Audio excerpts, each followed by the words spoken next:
¿Por qué las enzimas son Otros anfóteres? lo dicen exterior. ¿Por qué? ¿A qué se debe? Yo lo han visto en biología, lo han visto en genética, lo han visto en todo. ¿Para qué lado o para? De las proteínas.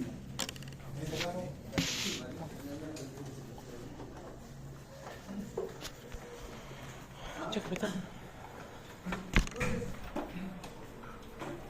Quiero que piensen, ¿no? Si todas las proteínas tienen ciertas características y gran parte, por decir, toda esa característica que pertenecen a las enzimas, porque las enzimas no es que sean más que las proteínas, la proteína es un mundo global y dentro de ellos está un grupo que son las enzimas.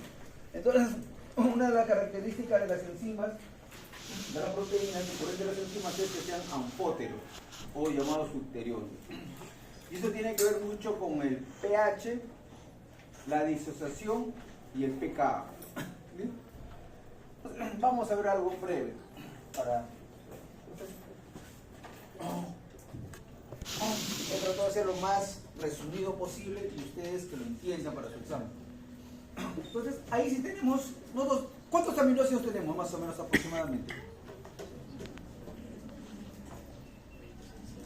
¿Principales?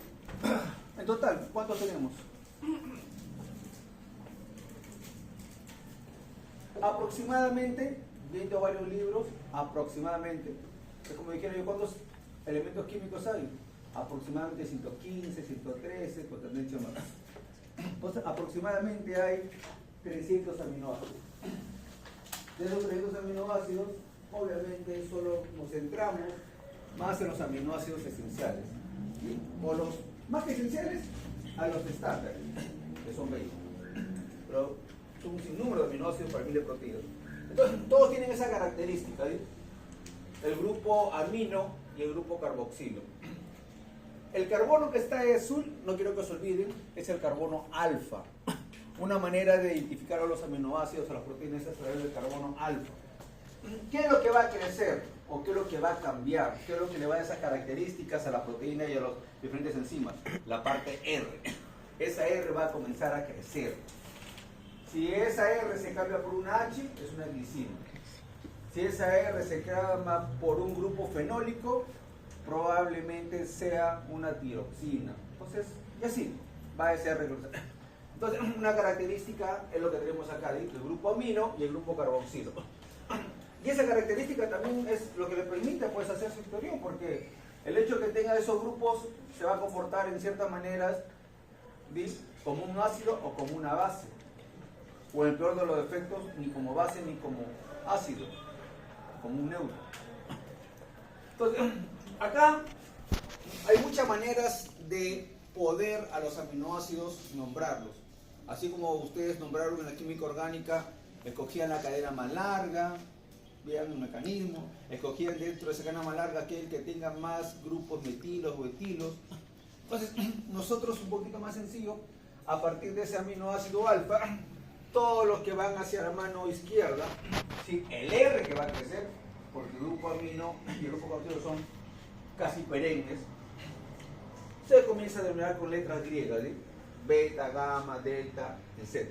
Dependiendo de la cadena. Entonces dice, se usan dos convenciones, la más común, la más usada, es esto. Por eso, y es importante porque cuando nosotros hablamos del uso de las enzimas en los procesos bioquímicos, ¿sí? Hablamos de la glucólisis y hablamos de una parte que se llama beta oxidación, ¿sí? De los ácidos grasos. Entonces ya sabemos por qué se dice beta. Y otra manera es de acuerdo al carbono proximal, ¿sí? Al grupo carboxilo, lo más cercano al grupo carboxilo. Carbono 1, este sería carbono 2, carbono 3. ¿Sí? Hay el más cercano al grupo carboxilo, 1, y todo lo demás 2, 3, 4 y 5, 6. Es una manera también de poder identificar a los aminoácidos.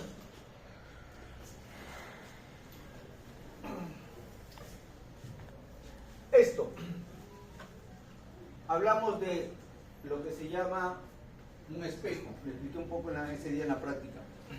Cuando tenemos un carbono cualesquiera y en el cual tiene 4 elementos sustituyentes, todos ellos diferentes, hablamos de un carbono, digamos de cierta manera, quiral. Esto es quiral, pero cuando este carbono quiral se enfrenta o se le pone a dos partes a un espejo o atraviesa una luz polarizada, a eso ya no se llama carbono quiral, sino eso se llama estereoisómeros, o mejor conocido como enantiómeros. Es decir, mi reflejo, yo puedo ser quiral. Ahí se habla de quiralidad, ahí no se habla de estereoisómeros. Se habla de estereoisómeros cuando tú te reflejas frente a un espejo o cuando tienes una desviación frente a una luz polarizada. A eso se llama estereoisómero. ¿Y por qué esto es importante? Porque cuando uno sintetiza dentro de la biotecnología que ustedes quieran, van a sintetizar un montón de productos. Esos productos, desde el punto de vista químico, pueden tener dos formas de isómeros o estereoisómeros. Dos, he dicho, pueden ser más, por si acaso. Para hablar de estereoisómeros hablamos a partir de dos. Como dijera yo, uno, ya, dos, o hablar de la palabra poli. De dos a más, poli. A uno, mono. Entonces, cuando yo tengo dos elementos no superponibles, un reflejo, son estereoisómeros. Ese estereoisómero puede ser de dos a más. Entonces, cuando uno sintetiza el pHb, no hay un pHb, pero puede haber un pHb y ahí vienen las diferencias. Hay pHa, pHb, hay alfa, beta, un montón. Eso tiene que ver mucho en la composición, cómo se están sintetizando. En el caso de nosotros, esos estereoisómeros, cuando tienen esa propiedad de 2 y no se sabe cuál es el efecto a priori, se le llama enantiómero. Y ahí es un gran problema. ¿Por qué? En la síntesis orgánica, pues estamos hablando de síntesis orgánica, compuestos orgánicos, los enantiómeros, desde el punto de vista de su formación, aparentemente van a cumplir una misma función para lo que fueron diseñados. Plástico, aparentemente. Pero no necesariamente es así. Un ejemplo, síntesis orgánica, es la historia de la talidomida, para que lea para su examen. La historia de la talidomida. Esa historia de la talidomida habla justamente de los enantiómeros, un compuesto quiral frente a su reflejo, y se dieron cuenta que había dos formas, la forma D y la forma L.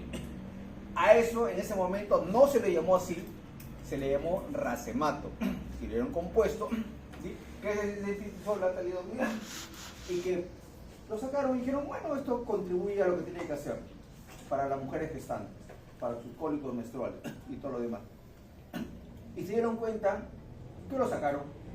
Más adelante hubo un montón de problemas que ustedes van a leer, que hasta ahora persiste, y que después, a raíz de ese problema, se dieron cuenta que en la síntesis orgánica de este compuesto quiral, estereoisómero, se dieron cuenta que la forma D era la que causaba este problema y la forma L no causaba este problema. Desde el punto de vista químico, ambos son idénticos, son iguales. Ambos tienen los mismos carbonos, ambos tienen el mismo peso molecular, ambos tienen todo. Solo cambian la rotación, mientras esto que está acá a la derecha, el otro está a la izquierda. Electrogiro, levogiro, nada más. De ahí, todo es igual. En el proceso de la racemato enantiómero, el daño era diferente. En la biotecnología de la salud, la gran cantidad de compuestos químicos, estoy hablando en general, ampolla, vacuna, pastilla, todo, en la síntesis, ahora ya tienen mucho cuidado cuando sintetizan un compuesto. ¿Por qué? Se tienen que fijar si ese compuesto tiene un estereoisómero. Y si tiene un estereoisómero, ¿qué forma es? Si es DL o L. Y si es DLL, ¿cuál de ellos es el que se debe usar y cuál no? Porque si usas el que no es, probablemente te va a ocasionar un daño, como lo que van a leer en el estudio de la talidomida. Fue una empresa grande que hasta ahora existe, la empresa Grünethal, que es una de las más fuertes en lo que es productos de minipéptidos, oligopéptidos, un montón de sustancias para los niños bebés. Grünethal es una de las más fuertes en la alimentación para niños. Entonces, qué importante es la quiralidad y qué importantes son los estereoisómeros. Podríamos hablar del aminoácido prolina que es el estereoisómero del gliceraldillo 3-fosfato. ¿Sí? Si tiene la misma estructura química, pero son funciones diferentes. Por si acaso, uno es un aminoácido, el otro es una parte de la glucólisis que sirve como síntesis para otros compuestos. Perfecto. Así como hay quiralidad, ¿sí? También hay aquililidad. Ahora que sea más específico, acá no se trata que los 4 compuestos sean diferentes. Acá te dice, miren, la diferencia dice, acá se trata que son 3, en el anterior fueron 4. Yo me pregunto, si estos 3 son iguales, miren por favor para su examen, piense todo lo que le voy a apuntar. En el anterior los 4 eran diferentes. Acá te dice que son 3 diferentes. Pero te puedo decir de otra manera. Te puedo decir que 2 son iguales. Porque al final, ¿cuántos elementos hay? 4. 3 diferentes. ¿Se entiende que este señor puede ser alguno de ellos o no? Claro, por lógica. Si me dice que 3 son iguales, diferentes, en el otro eran los 4 totalmente diferentes. Acá dice que hay 3 que son diferentes y uno que no es diferente. Ese uno significa que va a ser igual a uno de esos 3. Entonces ese es un término diferente. Entonces eso se llama aquiral. Sí. Quiero que entiendan. Si yo te digo sí, en el examen puedes poner el no, pues. ¿Hay que entender? Entonces no lean bien. Todo esto se lo voy a pasar de diapositivas para que lo lean y lo analicen. No es necesario que diga aquiral tiene 3 elementos diferentes. No, aquiral es que tiene 2 iguales. Correcto.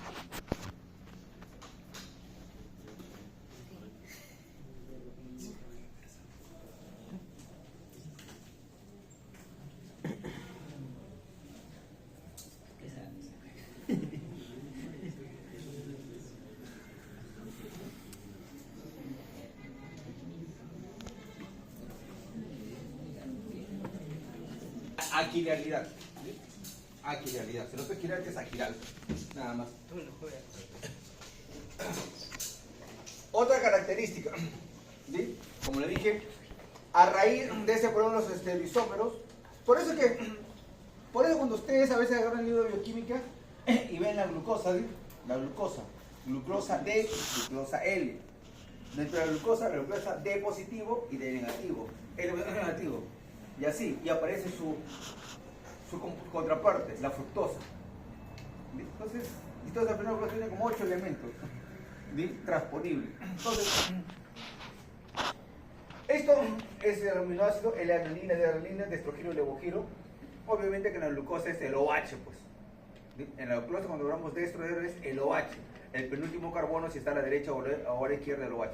Acá